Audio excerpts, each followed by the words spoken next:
নবীজি কথা শেষ করার পরে বললেন, ওই লোকটা কোথায় যেই লোকটা আমাকে জিজ্ঞাসা করেছে কিয়ামত কখন হবে? বলে আনা ইয়া রাসূলুল্লাহ।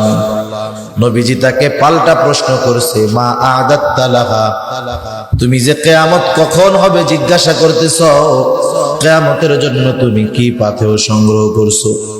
লোকটা সহজ সরল মানুষ, সহজে জবাব দিল, আমি আল্লাহ এবং তার রাসূলকে ভালোবাসি। নবীজিও বললেন, আল মারউ মা মান আহাব্বা, যে যাকে মহব্বত করে তার সাথে থাকবে। এই কথা শুনে লোকটা বাড়ির দিকে হাঁটা ধরলো।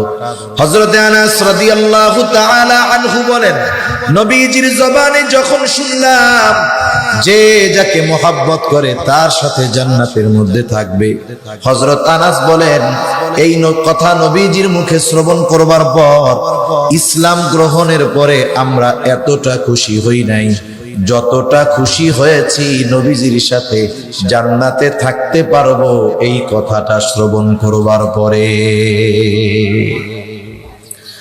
ইসলাম গ্রহণের পরে কোন কথায় এত খুশি আমরা হই নাই, এই কথাটা শুই না এত খুশি হইছি যে আমরা জান্নাতেও নবীজির সাথে থাকতে পারবো।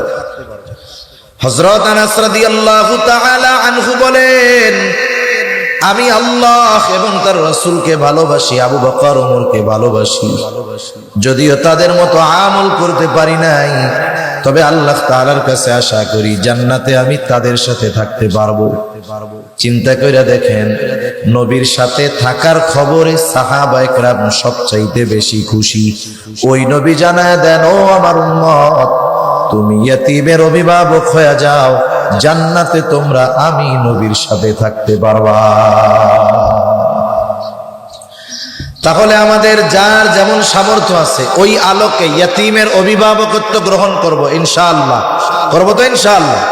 আপনি কিছু নাই যায় বলবেন, হুজুর এই ছেলের সারা বছরের কাপড় কাচার যেই সাবান লাগে আমি এটা কিনা দিব, যতটুকু তেল লাগে আমি কিনা দিব, যে কয় জোড়া স্যান্ডেল লাগে আমি কিনা দিব, সারা বছরে 2-3টা লুঙ্গি লাগে আমি তার লুঙ্গির দায়িত্ব নিলাম।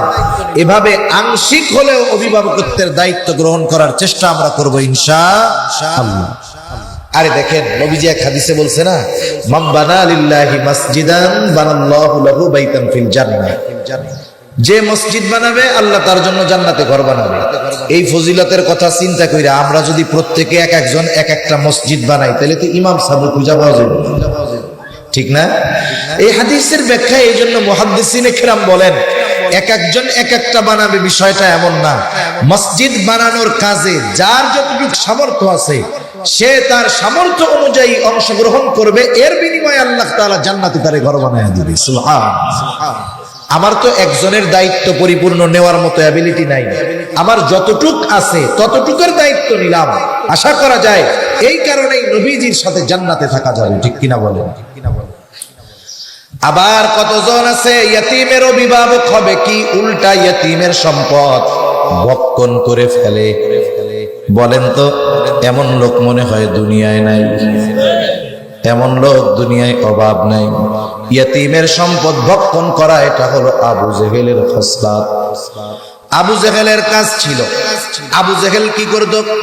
যখন কোথাও কোনো সম্ভ্রান্ত সম্পদশালী ব্যক্তির মৃত্যুর সময় উপস্থিত হতো, আর যদি ওই ব্যক্তির কোনো নাবালক সন্তান থাকতো, আবু জেহেল ওই লোকটার কাছে গিয়ে বলতো, ও ভাই, তুমি হয়তো দুনিয়ায় বেশি সময় থাকবা না, কিন্তু তোমার ইন্তেকালের পর তোমার এই নাবালক সন্তান, তোমার রেখে যাওয়া সম্পদের কি অবস্থা হবে?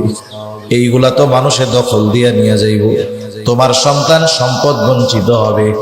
একটা কাজ করো, তুমি মানুষের সামনে ওসিয়ত কইরা যাও যে তোমার মৃত্যুর পর তোমার সম্পদ এবং সন্তানের অভিভাবক হইলাম আমি। লোকটা চিন্তা করতো, কাজটা তো খারাপ হবে না। আবু জেহেল যদি আমার সম্পদ আর সন্তানের দায়িত্ব নিয়ে নেয়, তাইলে মক্কায় কেউ নাই যে আমার সম্পদ আর সম্পদের সন্তানের দিকে হাত বাড়াবে। সন্তান আর সম্পদের নিরাপত্তার কথা চিন্তা করে ওই আবু জেহেলকে মানুষের সামনে অভিভাবক হিসাবে ঘোষণা কইরা যাইতো। লোকটা যখন দুনিয়া থেকে চলে যাইতো, ওই ইয়াতিম বাচ্চা যখন বড় হইতো, বুঝতে শিখতো, আবু জেহেলের কাছে গিয়া যখন তার সম্পদ চাইতো, আবু জেহেল তার সাথে খারাপ আচরণ কইরা ঘাড় ধাক্কা দিয়া বাইর কইরা দিত। আমাদের সমাজেও এরকম আবু জেহেল মার্কা লোকের অভাব নাই। ভাই মারা গেছে, ভাতিজা নাবালক, ভাতিজার সম্পদ নিজে দখল দিয়া ভাতিজাকে ঘর থেকে বাহির করে দেয়, খারাপ আচরণ করে। এমন লোক বলেন তো সমাজে আছে না নাই?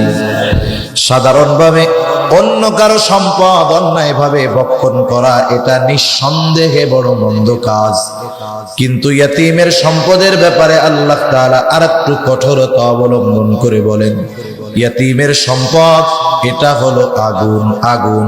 সেই জন্য আল্লাহ তাআলা বলেন, ইন্নাল্লাযীনা ইয়াকুলুনা আমওয়ালাল ইয়াতামা যুলমা ইন্নামা ইয়াকুলুনা ফি বুতুনিহিম নারা ওয়া সায়াসলাউনা সাঈরা।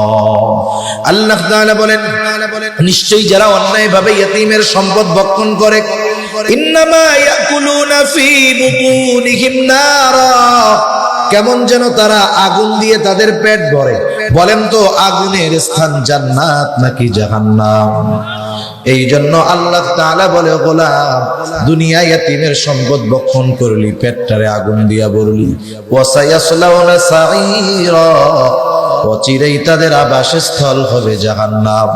এই জন্য ইয়াতীমের সম্পদ ভক্ষণ করলে জাহান্নামে যাওয়া লাগবেই, এই ঘোষণা যিনি দিলেন তিনি কে?